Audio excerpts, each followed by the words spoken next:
ಎಲ್ಲರಿಗೂ ನಮಸ್ಕಾರ. ಈ ಒಂದು ಶುಭ ದಿವಸದಲ್ಲಿ ತಾಯಿ ನಾಡದೇವತೆ ಚಾಮುಂಡೇಶ್ವರಿಯ ಪೂಜಾ ಕಾರ್ಯಕ್ರಮವನ್ನು ನೆರವೇರಿಸಿ 9 ದಿನಗಳ ಕಾಲ ನವದುರ್ಗಿಯರ ಪೂಜಾ ಕಾರ್ಯಕ್ರಮ ರಾಷ್ಟ್ರದಾದ್ಯಂತ ನಾಡಿನಾದ್ಯಂತ ನಡೆಯಲಿಕ್ಕೆ, ಅದರಲ್ಲೂ ಕೂಡ ಮೈಸೂರು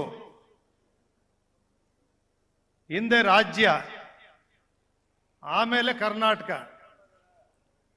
ಮಹಾರಾಜರು ಕಟ್ಟಿದ್ದಂಥ ಶಿಸ್ತುಬದ್ಧವಾದ ಸಾಂಸ್ಕೃತಿಕ ಪಾರಂಪರಿಕ ನಗರ ಮೈಸೂರು ನಗರ. ಮೈಸೂರು ನಗರದಲ್ಲಿ ಅಧಿದೇವತೆ ಚಾಮುಂಡೇಶ್ವರಿಯ ಪೂಜಾ ಕಾರ್ಯಕ್ರಮವನ್ನು ನೆರವೇರಿಸಿ ವಿಶ್ವವಿಖ್ಯಾತ ನಾಡಹಬ್ಬ ದಸರಾ ಕಾರ್ಯಕ್ರಮ ಇಂದು ಚಾಮುಂಡೇಶ್ವರಿಯ ಸನ್ನಿಧಿಯಲ್ಲಿ ಪ್ರಾರಂಭ ಆಗಿದೆ.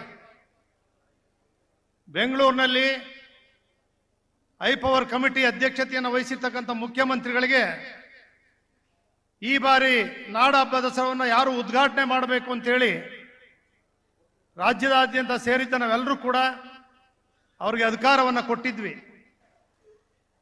ಅವರು ಸರಿಯಾದ ಯೋಚನೆಯನ್ನು ಮಾಡಿ ಹಂಪ ನಾಗರಾಜಯ್ಯನವರು ಹಿರಿಯ ಸಾಹಿತಿಗಳು, ಯಾವುದೇ ಒಂದು ಕಾಂಟ್ರವರ್ಸಿ ಇಲ್ಲದೆ ಅಂಥವರ ಕೈಯಿಂದ ಈ ನಾಡ ದೇವತೆ ಚಾಮುಂಡೇಶ್ವರಿ ಸನ್ನಿಧಿಯಲ್ಲಿ ಉದ್ಘಾಟನೆ ಮಾಡಬೇಕು ಅಂತೇಳಿ ಮಾಡಿಸಿದ್ದಾರೆ. ಹಂಪ ನಾಗರಾಜನವರು, ಕಮಲಾ ಹಂಪ ನಾಗರಾಜ್ ಅವ್ರನ್ನೂ ಕೂಡ ಈ ಸಂದರ್ಭದಲ್ಲಿ ನೆನೆಸಿದ್ದಾರೆ. ದಂಪತಿಗಳು ಇರುವರು ಕೂಡ ದೊಡ್ಡ ಸಾಹಿತಿಗಳು, ಕನ್ನಡ ನಾಡಿಗೆ ಸಂದೇಶವನ್ನು ಕೊಟ್ಟಂಥವರು. ಹಂಪ ನಾಗರಾಜನವರಿಗೆ ಚಾಮುಂಡೇಶ್ವರಿ ಆಶೀರ್ವಾದದಿಂದ 100 ವರ್ಷ ಆಯಸ್ಸು ಆರೋಗ್ಯವನ್ನು ಕೊಡಲಿ, ಒಳ್ಳೆಯ ಸಂದೇಶವನ್ನು ಕೊಟ್ಟಿದ್ದಾರೆ. ಅವರು ಇನ್ನೂ 100 ವರ್ಷ ಕನ್ನಡ ಭಾಷೆಗೆ, ಕನ್ನಡ ನಾಡಿಗೆ ಅವರ ಸೇವೆ ಮುಂದುವರಿಲಿ ಅಂತೇಳಿ ಸಂದರ್ಭದಲ್ಲಿ ಹೇಳ್ತಾ, ತಮಗೆಲ್ಲರಿಗೂ ಕೂಡ ತಾಯಿ ಚಾಮುಂಡೇಶ್ವರಿ ಇವತ್ತೇನು ಸಿದ್ದರಾಮಯ್ಯನವರು ಚಾಮುಂಡೇಶ್ವರಿಯ ಕ್ಷೇತ್ರ, ಚಾಮುಂಡೇಶ್ವರಿಯ ವರಪುತ್ರರು ಕೂಡ ಹೌದು ಸಿದ್ದರಾಮಯ್ಯನವರು. 1983ರಲ್ಲಿ ಚಾಮುಂಡೇಶ್ವರಿಯ ಕ್ಷೇತ್ರದಿಂದ ರಾಜಕೀಯವನ್ನ, ವಿಧಾನಸಭೆಯನ್ನು ಏನು ಪ್ರವೇಶ ಮಾಡಿದ್ರು,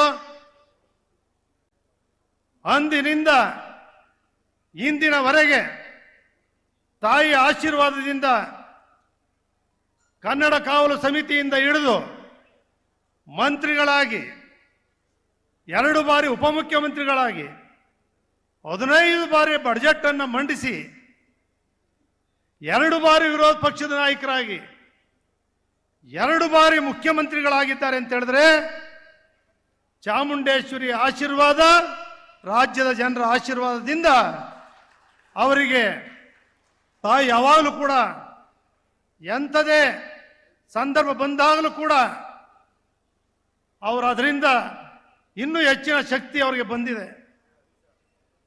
ತಾಯಿ ಚಾಮುಂಡೇಶ್ವರಿಯ ಕ್ಷೇತ್ರದಲ್ಲಿ ಉಪಚುನಾವಣೆಯಲ್ಲಿ ಕುಮಾರಸ್ವಾಮಿ ಅವರು ಮುಖ್ಯಮಂತ್ರಿಗಳು ನಮ್ಮ ಪಕ್ಷ, ಯಡಿಯೂರಪ್ಪನವರು ಉಪಮುಖ್ಯಮಂತ್ರಿಗಳು ಬಿಜೆಪಿ ಪಕ್ಷ, ನಾವಿಬ್ರು ಸೇರಿ ಸೋಲಿಸಲೇಬೇಕು ಅಂತ ಭಾರಿ ಹೋರಾಟ ಮಾಡಿದ್ವಿ. ಸರ್ಕಾರ ಇತ್ತು, ಆದರೆ ಗೆದ್ರು.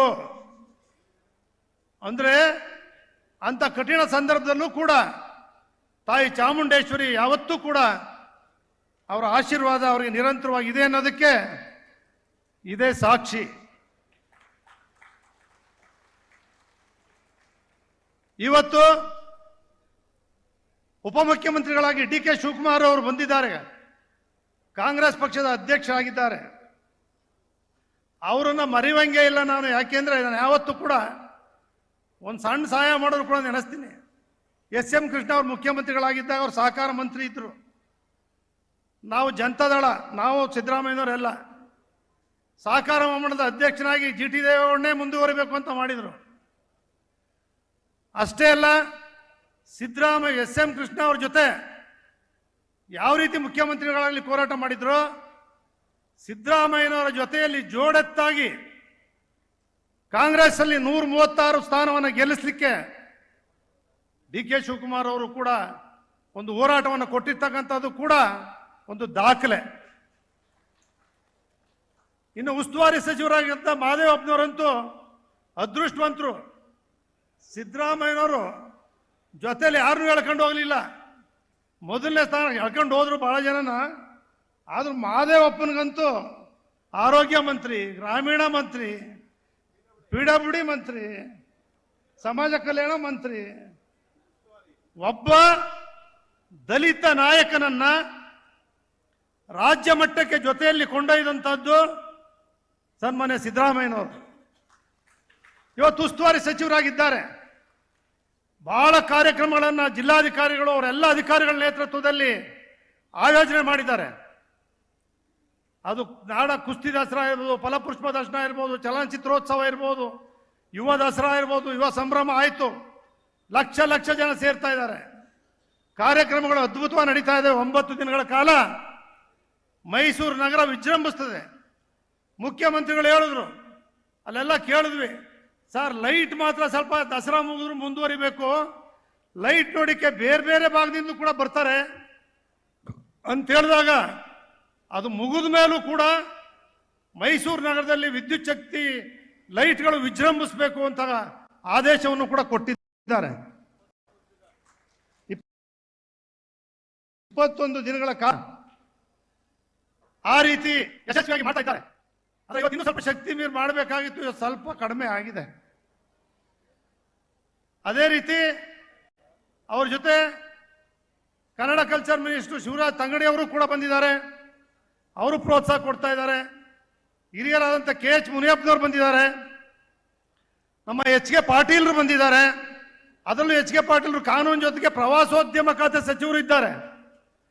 ಮೈಸೂರು ಇರ್ತಕ್ಕಂಥ ಪ್ರವಾಸೋದ್ಯಮದ ಅವಕಾಶ ಮೈಸೂರಿನ ಅರಮನೆ ಇರ್ಬೋದು, KRS ಇರ್ಬೋದು, ನಾಗರೋಳ ಇರ್ಬೋದು, ಬಂಡೀಪುರ ಇರ್ಬೋದು, ನಿಮ್ಗೆ ನಿಮ್ಮ ಸರ್ಕಾರದಲ್ಲಿ ಸಿದ್ದರಾಮಯ್ಯನವರ ನೇತೃತ್ವದ ಸರ್ಕಾರದಲ್ಲಿ ಅಭಿವೃದ್ಧಿಯನ್ನು ಪಡಿಸ್ತಕ್ಕಂಥ ವಿಪುಲವಾದಂಥ ಅವಕಾಶಗಳಿದ್ದಾವೆ. ಅವರಾಗಲೇ ಅಧ್ಯಯನವನ್ನು ಕೂಡ ಮಾಡಿದ್ದಾರೆ. ಅದನ್ನ ಮಾಡಬೇಕು ಅಂತೇಳಿ ಮನವಿಯನ್ನು ಕೂಡ ಮಾಡ್ತೇನೆ. ನಮ್ಮ ಪಿರಿಯಾಪಟ್ಟಣದ ಕ್ಷೇತ್ರ ಶಾಸಕರಾಗಿ ಮಂತ್ರಿಗಳಾಗಿ ಚಾಮರಾಜನಗರ ಜಿಲ್ಲಾ ಉಸ್ತುವಾರಿ ಸಚಿವರಾದಂಥ ಸನ್ಮಿತ್ರ ಅಂತ ವೆಂಕಟೇಶ್ ಅವರು ಕೂಡ ಇದ್ದಾರೆ. ಎಲ್ಲರೂ ಮೊದಲಿಂದ ಕೂಡ ಸಿದ್ದರಾಮಯ್ಯನ ಜೊತೆ ಜೋಡೆತ್ತುಗಳಾಗಿ ಜೊತೆಯಲ್ಲಿ ಇದ್ದಾರೆ.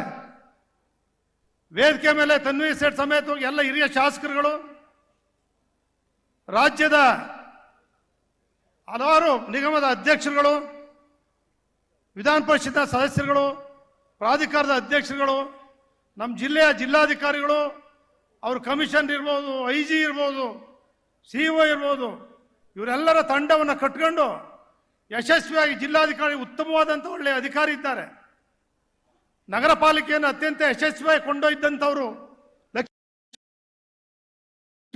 ಲಕ್ಷ್ಮೀಕಾಂತ್ ರೆಡ್ಡಿ ಅವರು. ಅಚ್ಚುಕಟ್ಟಿ ವ್ಯವಸ್ಥಿತವಾಗಿ ದಸರಾ ಕಾರ್ಯಕ್ರಮ ನಡೆಯುತ್ತೆ. ನಾಡಿನಾದ್ಯಂತ, ದೇಶದಾದ್ಯಂತ, ಪ್ರಪಂಚದಾದ್ಯಂತ ಜನ ಆಗಮಿಸೋರಿದ್ದಾರೆ. ಇದಕ್ಕೆಲ್ಲ ನಮ್ಮ ಪತ್ರಿಕಾ ಮಾಧ್ಯಮದ ಸ್ನೇಹಿತರು, ಮೀಡಿಯಾ ಈ ದಸರಾಕ್ಕೆ ಹೆಚ್ಚು ಒತ್ತನ್ನು ಕೊಡಬೇಕು ಅಂತೇಳಿ ಮನವಿ ಮಾಡ್ತೀನಿ.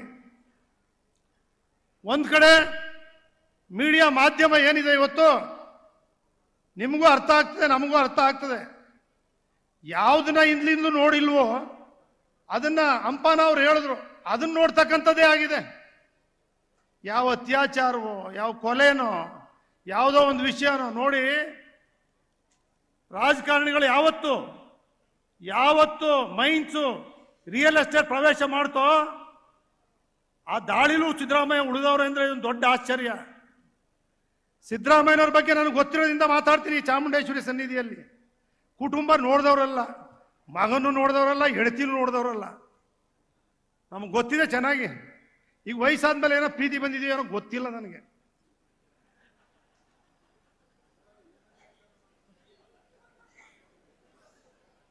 ಅವರು ಯಾರು ಒಳ್ಳೆ ಕೆಲಸ ಮಾಡಿದ್ದಾರೆ, ವೀರೇಂದ್ರ ಪಾಟೀಲ್ ಇರಲಿ, ಕೆಂಗಲ್ ಹನುಮಂತಯ್ಯನ್ ಇರಲಿ, ಹೆಗ್ಡೆ ಇರಲಿ, ದೇವೇಗೌಡರು ಇರಲಿ, ಯಾರೇ SM ಕೃಷ್ಣ ಅವರು ಇರಲಿ, ಒಳ್ಳೆ ಕೆಲಸಗಳನ್ನ ಏನ್ ಮಾಡಿ ಬಿಟ್ಟೋಗಿದ್ದಾರೆ ಸ್ಮರಣೆ ಮಾಡ್ತಾ ಇಲ್ಲ. ಎಲ್ಲ ಗಾಜಿನ ಮೇಲೆ ಕೂತಿದ್ದಾರೆ. FIR ಬಿತ್ತು ಅಂದ್ರೆ ಯಾರು ಇರುವಂಗೇ ಇಲ್ಲ. ಬಿಜೆಪಿ ಅಶೋಕ್ ಅವರು ಇರುವಂಗಿಲ್ಲ, ಜನತಾದಳ ಇರುವಂಗಿಲ್ಲ, ಕಾಂಗ್ರೆಸ್ ಇರುವಂಗಿಲ್ಲ. FIR ಬಿದ್ದಟ್ಟಿಗೆ ರಾಜೀನಾಮೆ ಕೊಡಬೇಕು ಅಂದ್ರೆ ಸಿದ್ದರಾಮಯ್ಯನವರ ಅನಿರೀಕ್ಷಿತ ಘಟನೆ, ಆಕಸ್ಮಿಕ ಘಟನೆ, ಇದನ್ನ ರಾಜ್ಯಪಾಲರು ಇನ್ವೆಸ್ಟಿಗೇಷನ್ ಮಾಡಿ ಅಂತ ಹೇಳಿದ್ರು. ಜಸ್ಟಿಸ್ ಹೇಳಿದ್ರು, ರಾಜ್ಯಪಾಲರು ಹೇಳಿದ್ರೆ ಸರಿಯಾಗಿದೆ ಅಂತೇಳಿ. ಇನ್ವೆಸ್ಟಿಗೇಷನ್ ಮಾಡಿದ್ರೆ ಯಾವ್ದಾದ್ರು ಕಾನೂನಲ್ಲಿ ಇವ್ ಜೈಲಿಗೆ ಹಾಕು ಅಂತ ಹೇಳಿದ್ಯಾ, ಇಲ್ಲ ರಾಜೀನಾಮೆ ಕೊಡು ಅಂತ ಹೇಳಿದ್ಯಾ? ಇಲ್ಲ ಯಾರು ರಾಜೀನಾಮೆ ಕೊಡು ಅಂತ ಹೇಳಿದ್ಯಾ ಕೋರ್ಟು? ಇಲ್ಲ ರಾಜ್ಯಪಾಲರು ಹೇಳಿದಾರ? ಇಲ್ಲ ಜೈಲಿಗೆ ಹಾಕಿ ಅಂತ ಹೇಳಿದಾರ? ಬೇರೆ ಕೆಲಸ ಇಲ್ವಾ ಮಾಡ್ಲಿಕ್ಕೆ ಅಭಿವೃದ್ಧಿ ಕೆಲಸಗಳು? ಈ ರಾಷ್ಟ್ರ, ಕೇಂದ್ರ, ರಾಜ್ಯದವ್ರಿಗೆ ಮಂತ್ರಿಗಳಾದ್ಮೇಲೆ ಈ ರಾಜ್ಯದ ನಾಡಿನಲ್ಲಿ ಗೌರವಯುತವ ನಮ್ಗೆ ಎಷ್ಟು ಗೌರವ ಇದೆ, ಎಷ್ಟು ಜವಾಬ್ದಾರಿ ಇದೆ ಅನ್ನೋದನ್ನೇ ಅರ್ಥಗಳದೆ. ಈ ರೀತಿ ಪ್ರತಿನಿತ್ಯ ಅವ್ರು ಒಳ್ಳೆ ಕೆಲಸಗಳನ್ನೆಲ್ಲ ಬದಿಗೊತ್ತಿ ಮಾಡ್ಬಿಟ್ಟಿದ್ದಾರೆ. ರಾಜೀನಾಮೆ ಕೊಟ್ಬಿಡಿ. ರಾಜೀನಾಮೆಯ ಕುಮಾರಸ್ವಾಮಿ 2 ಲಕ್ಷ ಕೋಟಿ ಕೊಡಿ ಅಂತಾರೆ. ಸಿದ್ದರಾಮಯ್ಯವ್ರು 136 ಜನ DK ಗೆದ್ದಿದ್ದಾರೆ. ಆ ರಾಜೀನಾಮೆ ಕೊಟ್ಬಿಡಿ. ರಾಜೀನಾಮೆ ಕೊಟ್ಬಿಡಿ. ರಾಜೀನಾಮೆ ಕೊಡ್ಬೇಕಾ? ತೋರ್ಸ್ಬಿಡಪ್ಪ ಯಾವ ಕಾನೂನು, ಅದ್ಯಾವ ಕಾನೂನು ರಾಜೀನಾಮೆ ಕೊಡು ಅಂತ ಹೇಳದೆ, ಯಾವ ಕಾನೂನು ಜೈಲಿಗೆ ಹಾಕಿದೆ ಅಂತ ಹೇಳಿದೆ ತೋರಿಸ್ರಿ. ರಾಜ್ಯದಲ್ಲಿ ಏನ್ರಿ ನೋಡ್ಬೇಕಾಗಿದೆ? ರಾಜ್ಯ ಏನ್ ನೋಡ್ಬೇಕು ಜನ? ಕರ್ನಾಟಕ ಭಾರತ ದೇಶಕ್ಕೆ ಮಾದರಿ ರಾಜ್ಯ. ಇಂಥದ್ದೆಲ್ಲ ನೋಡಿಲ್ಲ. ಮಹಾನ್ ಪುರುಷರಿದ್ರು, ಆದರ್ಶ ವ್ಯಕ್ತಿಗಳಿದ್ರು. ಕಾಂಗ್ರೆಸ್ ಅನ್ನು ಮೈಸೂರಿನವರೇ ಕಟ್ಟವ್ರೆ, ದಳನೂ ಇಲ್ಲಿಂದನೇ ಹುಟ್ಟಿದೆ. ನೀವೆಲ್ಲರೂ ಕೂಡ ಜನಗಳಿಗೆ ಸೇವೆ ಮಾಡೋದು ಬಿಟ್ಬಿಟ್ಟು ಕೆಲಸ ಮಾಡೋಕ್ಕಾಗದೆ ಅವ್ರ ಮೇಲೆ ದಿನಕ್ಕೆ 3 ಪ್ರೆಸ್ಸು, TV ಪುಣ್ಯಾತ್ಮರೆ ನಿಮಗೆ ಕೈ ಮುಗಿಬೇಕು, ದೊಡ್ಡ ಸಲಾಮ್ ಹೊಡಿಬೇಕು. ಒಂದು ಅತ್ಯಾಚಾರ 1 ತಿಂಗಳು ಓಡ್ತದೆ, ಒಂದು ಕೊಲೆ ಕೇಸ್ ಅದಾದ್ಮೇಲೆ 3 ತಿಂಗಳು ಓಡ್ತದೆ. ಇದ್ಯಾವುದೋ FIR ಆಗದೆ ಅಂದ್ರೆ ಅದೊಂದು 3 ತಿಂಗಳು ಓಡ್ತದೆ. ಮಾಧ್ಯಮ ನಿಮ್ಮನ್ನ ಯಾರು ನೋಡ್ಬೇಕಪ್ಪ? ಏನ್ ನೋಡ್ಬೇಕು? ಯುವಕರಿಗೆ ಏನ್ ಆದರ್ಶ ಕೊಡ್ತೀರಿ? ಯುವಕರಿಗೆ ಏನ್ ಹೇಳ್ತೀರಿ? ನಿಮ್ಮ ಮನೇಲಿ ಇರ್ತಕ್ಕಂಥ ಮಕ್ಕಳಿಗೆ ಏನ್ ಪಾಠ ಹೇಳ್ತೀರಿ? ಅವ್ರು ಹೆಂಗ್ ಕಲಿಬೇಕು? ಹೆಂಗ್ ನಾಯಕತ್ವ ಬರಬೇಕು? ಇವ್ರು ಒಳ್ಳೊಳ್ಳೆ ಕೆಲಸಗಳನ್ನ ಹೇಳ್ಬೇಕಲ್ವ? ನಾಯಕತ್ವ ಬರಬೇಕು ಅಂತ ಹೇಳಿದ್ರೆ ತಾಯಿ ಚಾಮುಂಡೇಶ್ವರಿ ನಿಮ್ಗೆ ಒಳ್ಳೇದನ್ನ ಮಾಡ್ಲಪ್ಪ. ಇನ್ಮೇಲಾದ್ರೂ ಕರ್ನಾಟಕ ರಾಜ್ಯ ಉಳಿಸಿ. ನಮ್ಮ ಸಿದ್ದರಾಮಯ್ಯನವರು, DK ಅವರೆಲ್ಲ 5 ಗ್ಯಾರಂಟಿ ನಿಜ ಮಾಡ್ತಾ ಇದ್ದೀರಿ. ಮಾಡಿ. ವಿಧಾನಸೌಧದಲ್ಲೇ ಹೇಳಿದೆ ನಾನು, ಸಿದ್ದರಾಮಯ್ಯನವರೇ ಮಹಿಳೆಯರಿಗೆ ಫ್ರೀ ಬಸ್ ಮಾಡಿದ್ರಿ, ಎಲ್ಲಾ ದೇವಾಲಯಕ್ಕೆ ಹೋಯ್ತಾರೆ, ಅವ್ರ ಆಶೀರ್ವಾದ ನಿಮ್ಗೆ ಇರುತ್ತೆ ಅಂತ ವಿಧಾನಸೌಧದಲ್ಲಿ ಹೇಳಿದ್ದೀನಿ. ಇಲ್ಲಿ ಹೇಳ್ತಾ ಇಲ್ಲ. ಶ್ರೀನಿವಾಸ ಪ್ರಸಾದ್ ಅವ್ರ ಮುಂದೆ ಇಲ್ಲಿ ಕಲಾಮಂದಿರದಲ್ಲಿ ಅಕ್ಕಿ ಉದ್ಘಾಟನೆ ಮಾಡಿದಾಗ ಅನ್ನಭಾಗ್ಯ ಸಿದ್ದರಾಮಯ್ಯನವ್ರಿಗೆ ಇತ್ತು, ಕೊಟ್ಟವ್ರೆ ಅಂತ ಅವತ್ತು ನೇರವಾಗಿ ಹೇಳಿದ್ದೀನಿ. ದಳದ ಶಾಸಕನಾಗಿ ನಾನೇನು ಬೆಚ್ಚಿಸ್ಕೊಳಕ್ ಕೇಳ್ತಾ ಇಲ್ಲ ಅವ್ರನ್ನ. ಯಾವತ್ತೂ ಸಿದ್ದರಾಮಯ್ಯನವತ್ತು ಒಂದು ದಿನ ಮುಖ್ಯಮಂತ್ರಿಯಾಗಿ ಒಂದು ಲೆಟರ್ ಕೊಟ್ಟಿಲ್ಲ, ಒಂದು ಕೆಲಸ ಮಾಡಿಸಿಲ್ಲ.